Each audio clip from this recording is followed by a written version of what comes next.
I came across you in October of this year. This is going to feed off of what we were just talking about. I had a really big contrast that happened to me, which is what led me to you. I thought it was the worst time of my life, but it was the best. So here I am. I found you now. And what used to be really easy to me to float my cork, now that the contrast is past, I keep going back. I don't want to. And what you were talking about works. So if I put my attention on something else, the contrast seems to lessen, or I seem to get clarity about it. However, I feel my boat tip in the right direction. I get to that point. But it seems that I keep falling back into a place of utter fear.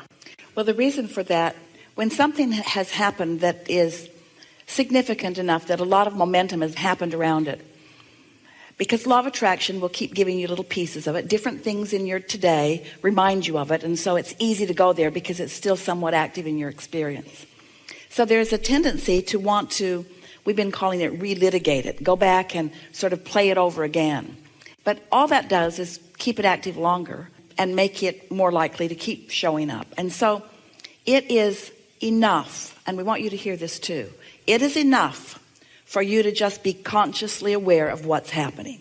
It is enough for you to understand. So if you say things to yourself like, well, it's logical that my mind would keep turning back to that because there was a lot of momentum there.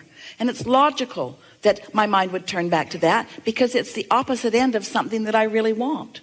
And it's logical, since every subject is two subjects, for me to sometimes not mean to, but instead of activating the end of the stick that is what I want, to activate the end of the stick that is the absence of what I want. That's just logical.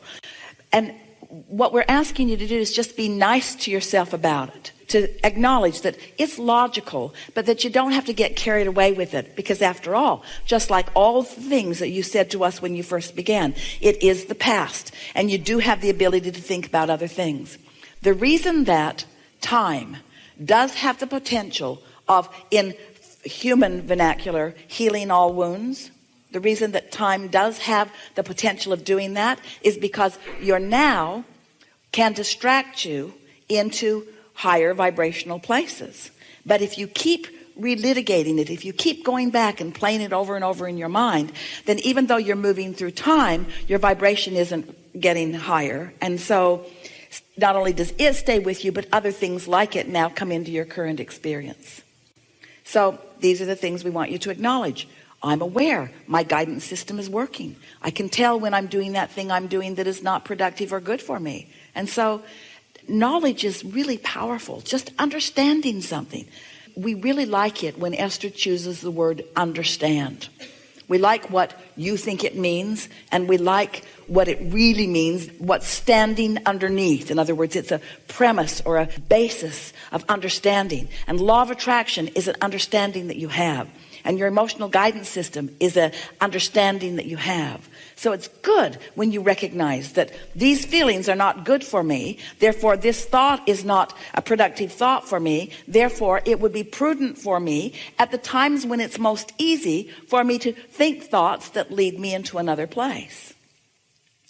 We want to talk just for a moment about your waking time, the time that you are awake and consciously flowing in a day. How many hours a day would you say you're awake? 16. So you're awake for 16 hours. And now let's call those hours airtime or broadcast time. So that broadcast time means whatever you are focused upon, and therefore the vibration that you're practicing while you're focused upon it. So it doesn't matter if it's past, present, or future. Doesn't matter. Whatever you're focused upon, you're practicing with your airtime this broadcast vibration. And so if you're looking for positive aspects often, then your airtime is in this receiving mode. If you're looking for trouble, then your airtime is in this receiving mode. And you can tell by what the universe dishes up to you. Never mind the past, because the past is the past. You practiced in the past, and so you have some proclivity to choose a vibrational frequency based upon what you've done before. But all of your power is right here and now. And the important thing to know about your power being here and now is that you've got this cadre of non-physical energies that are always here, that are flowing to you and through you. So your airtime really should be, if all these facts that we've given you are accurate, and they are, it should be easy for you, because the majority of you is here. And you know how to know that the majority of you is up here in these high frequencies? Because you have negative emotion. Your negative emotion is your indicator that you're not where most of you is. You couldn't even feel negative emotion if your inner being were not up here. The other day Esther said, Abraham, give it a break. I feel terrible. Stop it. Because she understands that emotion is the relativity between where we are and where she is. And so when she doesn't feel good, she was blaming us. If you weren't up there in such a high-flying place, I wouldn't feel so bad. Can't you come down here and meet me about halfway? Can't we meet in Overwhelmed? Now, we're being playful with you about this, because your inner being will never lower vibration, but you don't want your inner being to ever lower vibration. This knowledge is power, isn't it? So these things, you know, law of attraction abounds. Your vibration belongs up here. That's where most of it is. When you choose things based upon past experience, you're going to cause this tug of war between who you really are and what you're allowing to be. But don't you love knowing that? Just know that. Just know that. So then you start saying things to yourself like, I don't have to feel bad like this, you know. My inner being is up here. I don't have to feel bad like this. I'm just making bad choices about what I think about. And I'm going to stop making those bad choices. I'm doing better and better at not making those bad choices. And I certainly don't have to relitigate. I don't have to go back and tell those same stories about those same people, about those same things. It's like I'm deliberately holding myself apart from who I am.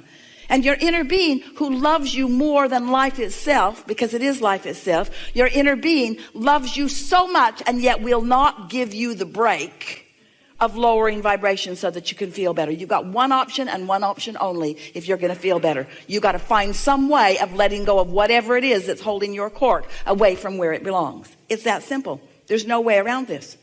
So when someone's in a bad mood, don't say, oh, you poor thing, what happened? Say, get away from me. I don't want to focus with you. I don't want to talk with you. I don't want you to rub off on me. I don't want to even think about the things you're thinking about. I don't even want to hear them. I don't want to go down here. I belong up here. And mean it. Go screaming into the woods. And in the same way that you would do that if you were high flying, so you're high flying, you're feeling really good, you're all really good, and somebody comes into the party and they've got things they want to tell you. Don't you want to say, go away, go somewhere else? And don't you want to say to your own self, I want to go away from that past experience. I don't want to keep that active in my vibration. Enough with that. That's done. Enough with that. Today, where all of my power is, I want to meet my inner being where my inner being is. Up here. Ba, ba, ba, ba, ba, ba, ba, ba, ba, ba. I agree with all that, and I understand it all. My question is I don't want to tell the story. I don't tell the story, actually, at all. Well, you're not telling the story, but it's active in your vibration while you're talking about not telling the story. Yes, I feel it. I feel it all the time. Well, stop it. You don't have to. You don't understand. If what we just said to you, you say, I understand. You don't really understand until you have discovered the relief of being able to let go of something that doesn't feel good. So how do I do that when it's about my physical body, that I'm afraid of certain things? How do I let that go? I want to. By wanting it so much that you're willing to focus on something that gives you relief until relief becomes the predominant vibration. We know sometimes things happen that leave you shaken and leave you feeling vulnerable, but you can't rest in that vibration. You know too much about it. So you say, that was then, this is now.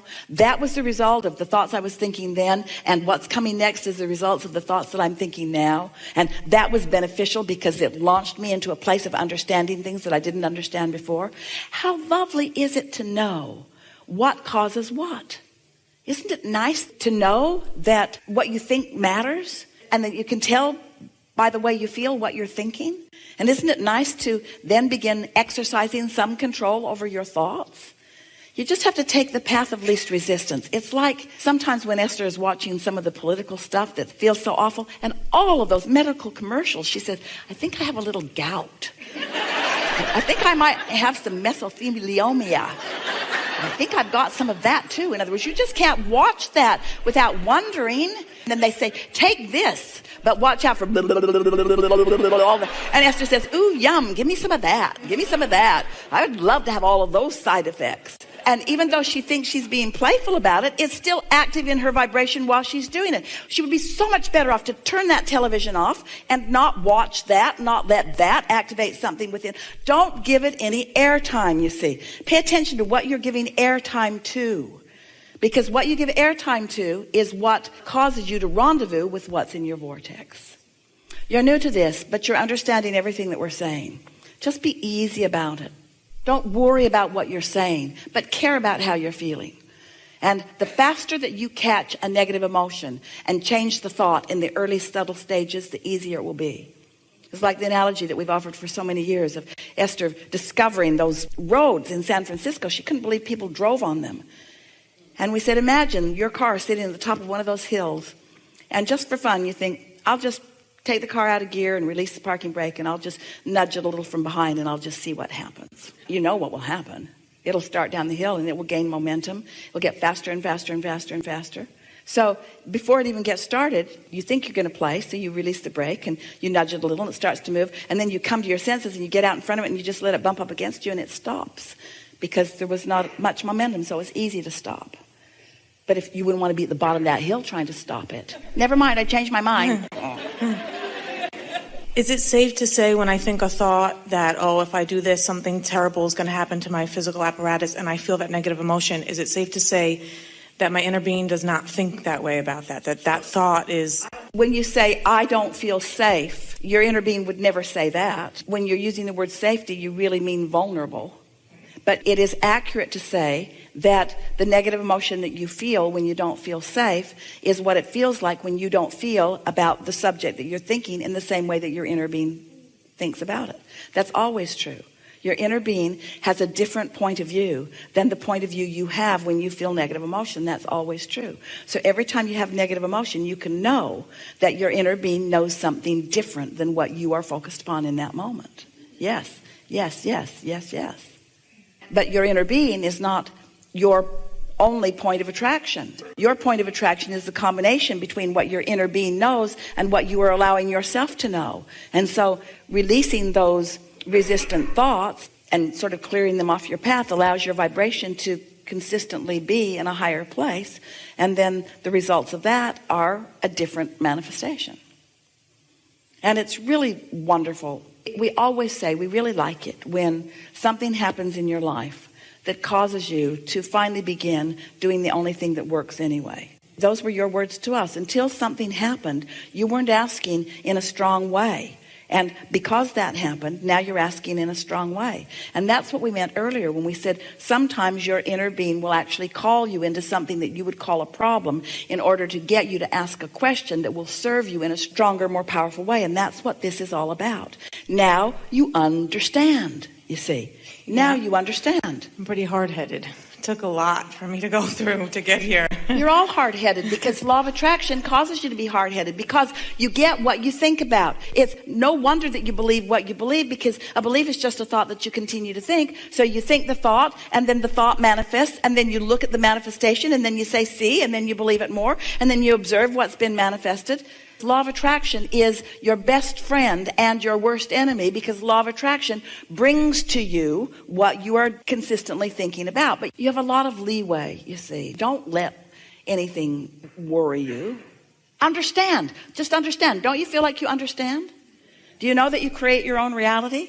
Do you understand that your thoughts are dynamic and attractive in nature? Do you understand that there's no exclusion in this universe, that you can't say no to something without saying yes to it? No means yes, because attention to it means yes. Do you know that you have a guidance system? Do you know what it is? Do you know why you feel emotion? Do you understand that your emotion is the information about the two relative aspects of your being, your inner being's vibration and your vibration equal your emotion? So when your inner being has an opinion about your wonderful life and you share in the moment that wonderful opinion about your wonderful life, you feel elation. But when your inner being knows about your wonderful life and you are questioning your wonderful life, you feel terrible because you are disallowing this strong force from being realized by you in the moment. Ooh. Realization of positive emotion means tuned in, tapped in, turned on. Nice to know.